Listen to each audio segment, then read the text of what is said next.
पहला सवाल वही जो हमारा हैशटैग है इंडिया का डीएनए, क्या कहता है सर इंडिया का डीएनए आपके हिसाब से? इंडिया का डीएनए कहते हैं कि हम सब एक हैं। मतलब मैं अगर ये समझूं कि 2014 में ब्रांड मोदी लहर और 2019 में राष्ट्रवाद की लहर। नहीं, 2014 में भी ब्रांड मोदी नहीं था, ये तो आप अखबार वालों ने बना दी।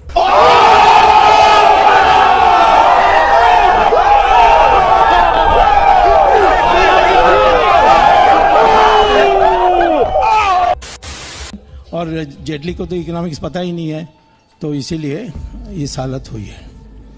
अरुण जेटली से इस अति प्रेम की वजह कुछ? मेरा कोई प्रेम नहीं है, मैं उसको जानता भी नहीं हूँ।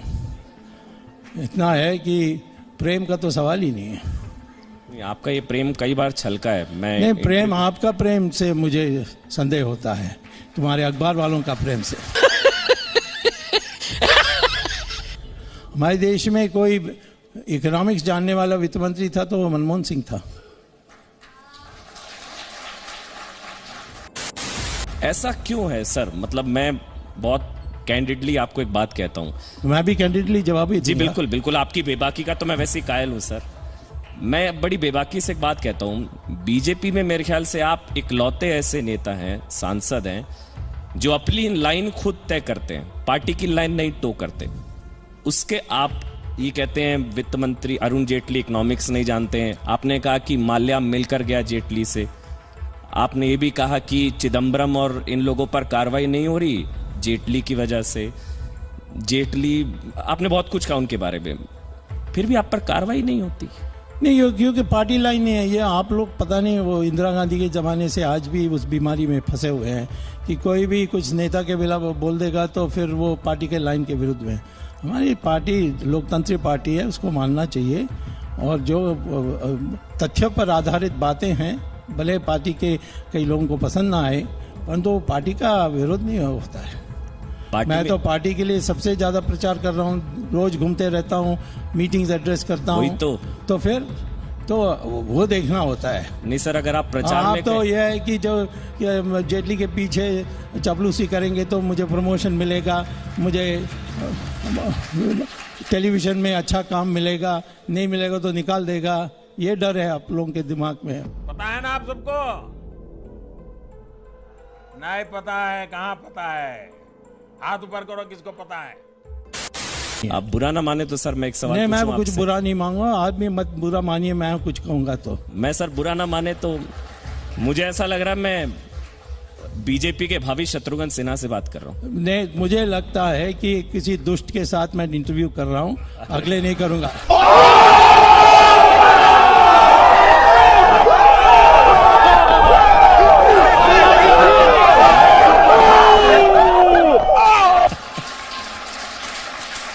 नहीं सर, मैंने इसलिए आपसे बोला ये क्योंकि इतने बागी नहीं कहूंगा, इतना खुलकर सरकार के साथ सरकार के मंत्री का इतना मुखर विरोध किसी ने नहीं किया। ये तो तय करने वाली है सरकार, ये तय करने वाली है पार्टी। वो कुछ नहीं कहते हैं। तुम्हें इतना क्यों, तुम क्या जेटली का चमचा हो? मोदी सरकार का प्रचार, लेकिन सुब्रमण्यम स्वामी नहीं है चौकीदार। मैं चौकीदार नहीं हो सकता। चौकीदार का काम है कि किसी को चोरी करने से रोकना। और मैंने कहा कि ब्राह्मण होता है ज्ञानी और त्यागी, कोई जन्म से ब्राह्मण कोई नहीं होता हमारे देश में, होना भी नहीं चाहिए। कृष्ण भगवान ने इसको स्पष्ट कर दिया गीता में। पता नहीं अब गीता पढ़ते हैं कि नहीं। मतलब कोई ब्राह्मण अगर है वो चौकीदार नहीं हो सकता? नहीं, फिर वो ब्राह्मण का काम नहीं कर रहा, वो फिर चौकीदार हो जाता है। दोनों नहीं हो सकते आप। ये मेरे को पता है, ये कंट्रोवर्सी, ये जातिवादी टिप्पणी नहीं है कि कोई ब्राह्मण चौकीदार दोबारा शुरू कर दिया। अभी मैंने तुम्हें एक्सप्लेन किया था, दोबारा एक्सप्लेन कर रहा हूँ। जन्म से नहीं होता है। ये जो जाति चल रही है वो तो जाति और वर्ण में फर्क है, वो भी नहीं आप जानते हैं। यही प्रॉब्लम है। आपका पश्चिमीकरण बहुत हो गया है, थोड़ा भारतीयकरण करो अपने का।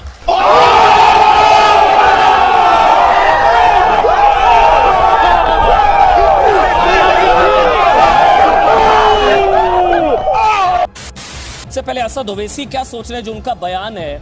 असद ओवैसी साहब, प्रधानमंत्री का भूमि पूजन में शामिल होना उनके संवैधानिक पद की शपथ का उल्लंघन होगा। कैसे, ये बता दीजिए कैसे?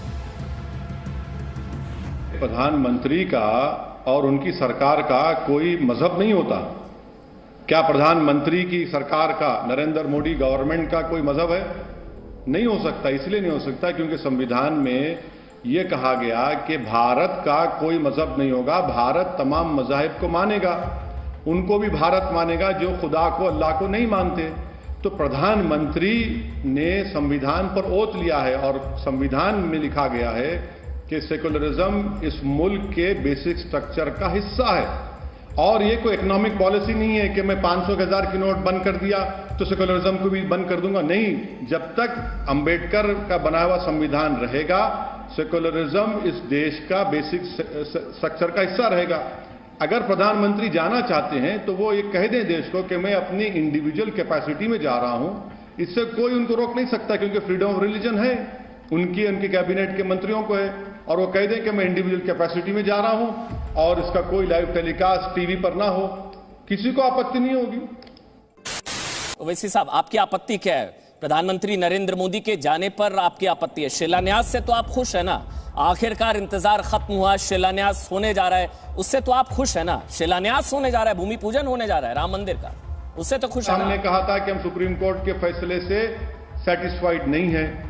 यकीनन ये हमारे मुल्क के कॉन्स्टिट्यूशन में हमारे आखिरी कोर्ट ऑफ अपील है, इसके बाद तो कोई अपील नहीं है, सुप्रीम कोर्ट का जजमेंट है।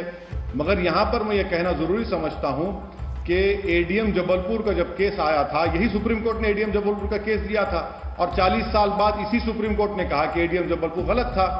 इसी सुप्रीम कोर्ट के एक मायनाज बड़े काबिल जस्टिस जेएस वर्मा ने कहा था कि supreme court is supreme but not infallible. यह भी बात बिल्कुल सही है कि अगर सुप्रीम कोर्ट शिलान्यास की इजाजत नहीं देता और जो लोग सुप्रीम कोर्ट से वादा किए थे कि बाबरी मस्जिद को हाथ नहीं लगाएंगे, उन्होंने सुप्रीम कोर्ट को धोखा दिया, झूठ कहकर शिलान्यास जो परमिशन मिला था सुप्रीम कोर्ट से, बाबरी मस्जिद को शहीद कर दिया। अगर वहां पर 6 दिसंबर को मस्जिद शहीद नहीं होती तो क्या आज वहां पर फंक्शन होता? हमारा मानना यह है कि 23 दिसंबर की रात में चोरों की तरह बुजदिली में आकर वहां पर मस्जिद के अंदर मूर्तियां रखी गई और उस वक्त के कलेक्टर के नायर ने अपनी ड्यूटी को नहीं निभाया, मस्जिद को खुफल डाल दिया, वहां पर हिंदू पूजा शुरू की और यही के नायर बाद में जनसंघ का एमपी बन गया। नरेंद्र मोदी भूमि पूजन में जा रहे हैं तो उनकी संवैधानिक शपथ का उल्लंघन है। प्रधानमंत्री करतारपुर भी गए थे, करतारपुर कॉरिडोर के लिए भी प्रधानमंत्री नरेंद्र मोदी गए थे। जब मत्था टेका था उन्होंने बेर साहिब गुरुद्वारा में, तब संविधान खतरे में नहीं आया। अबू धाबी की शेख जायद मस्जिद गए थे 16 अगस्त 2015, तब संविधान खतरे में नहीं आया था। इंदौर की सैफी मस्जिद गए थे प्रधानमंत्री नरेंद्र मोदी, मस्जिद जाते हैं तब नहीं खतरे में आता। कोलंबो की चर्च गए थे, शाम को तिरुपति मंदिर भी गए थे, सिंगापुर की चिलिया मस्जिद गए थे, इंडोनेशिया की मस्जिद गए थे, करतारपुर गए थे, तब संविधान खतरे में नहीं आता। सर, प्रधानमंत्री तो हर जगह जाते हैं, मस्जिद भी जाते हैं, मंदिर भी जाते हैं, खतरा मंदिर से ही। करतारपुर भी तो गए थे ना ओवैसी साहब।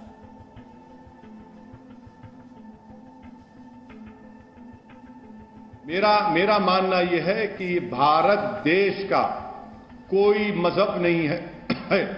भारत के देश में किसी की भी सरकार होगी, वो सरकार का कोई मजहब नहीं हो सकता।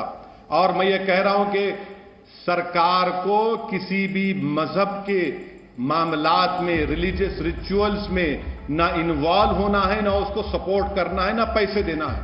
अब सवाल उठता है कि इफ्तार पार्टी। अरे भाई, क्या भारत का मुसलमान कोई इफ्तार पार्टी का मोहताज है? अरे थूकते हम इसी इफ्तार पार्टी पर। अगर मैं 17-18 घंटे रोजा रहता हूं तो क्या मैं आपकी इफ्तार पार्टी का मोहताज हूं? नहीं, मैं अल्लाह का मोहताज था और रहूंगा। मैं इसलिए रोजा रखता हूं क्योंकि अल्लाह ने कहा कि शुक्र अदा करो और उन लोगों का ख्याल करो भूखे प्यासे रहकर जो भूख से तड़पते हैं। तो इफ्तार पार्टी बंद करिए ना। हर रिलीजियस फंक्शन में गवर्नमेंट ऑफ इंडिया और स्टेट गवर्नमेंट, उसका कोई रोल नहीं होना चाहिए। नहीं सर, मैंने सवाल आपसे करतारपुर को लेकर पूछा था। प्रधानमंत्री नरेंद्र मोदी करतारपुर कॉरिडोर के उद्घाटन के समय भी बेर साहिब गुरुद्वारा गए थे, अबू धाबी की शेख जायद मस्जिद भी गए थे, तब संविधान खतरे में नहीं आया था। सवाल मेरा ये है, सवाल टालिए मत ना ओवैसी साहब। मोदी जी जब करतारपुर गए थे तो कहां गए थे? पाकिस्तान के करतारपुर में, वहां पर गुरु नानक की जो बर्थ प्लेस है उसको खोल दिया गया। क्या असदुद्दीन ओवैसी ने उस पर ऑब्जेक्शन किया?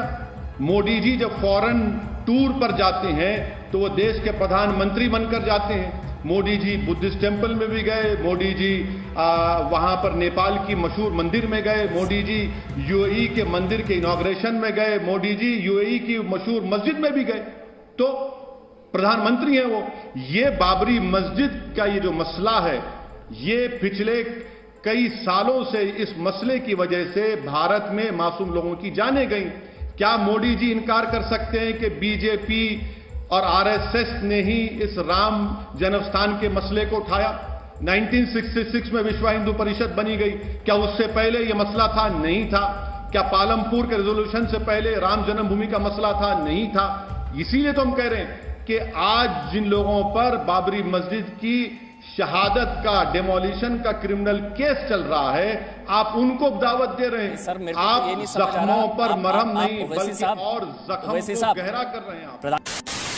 सोमनाथ मंदिर का ना सिर्फ विरोध किया, बल्कि वो सोमनाथ मंदिर नहीं गए जो नेहरू की तरफ से किया। तो आप नेहरू वाली सोच के साथ हैं। जिन्होंने सोमनाथ मंदिर के जीर्णोद्धार का ना सिर्फ विरोध किया, बल्कि वो नहीं गए, तो वो सेकुलर है। या तो आप नेहरू वाली सोच के साथ हैं ओवैसी साहब। आप सोमनाथ मंदिर की बात कर रहे, आप क्यों नहीं जी टीवी उस बात को चलाता कि महात्मा गांधी ने के एम मुंशी को क्या कहा था? चलाइए ना। महात्मा गांधी ने के एम मुंशी को क्या था? चलाइए। मैं किसी सोच के साथ नहीं हूं, मैं संविधान के साथ था और संविधान के साथ रहूंगा। और जो संविधान की बात करते हैं उसका बेसिक तकाजा यह है कि इस देश का कोई मजहब नहीं है, इस देश का कोई मजहब नहीं रहेगा। ये देश सब मजहब को मानता है और जो भी इस देश का प्रधानमंत्री होगा, जो भी इस देश का चीफ मिनिस्टर होगा, वो किसी एक मजहब का जरूर हो सकता है, मगर वो अपने मजहब को, अपने रिलीजियस बिलीफ को पूरे देश पर इंपोज नहीं कर सकता, क्योंकि संविधान इसकी इजाजत नहीं देता। आप में हिम्मत हो तो पब्लिकली बताओ। देशवासियों, इस वक्त देश के हर कस्बे, हर गांव, हर गली और हर मोहल्ले से एक ही आवाज आ रही है। देश चलाने के लिए 56 इंच का सीना नहीं, सीने के अंदर बड़ा दिल होना चाहिए। जो कुछ नरेंद्र मोदी करते हैं वो राजनीतिक स्वार्थ के लिए करते हैं, अपने लिए करते हैं, पॉलिटिकल गेन के लिए करते हैं। मोदी कहाँ है तेरा 56 इंच? कैसा है तू? तू रेजिग्नेशन दे दे, तू हट। वाह मोदी जी, वाह वाह वाह।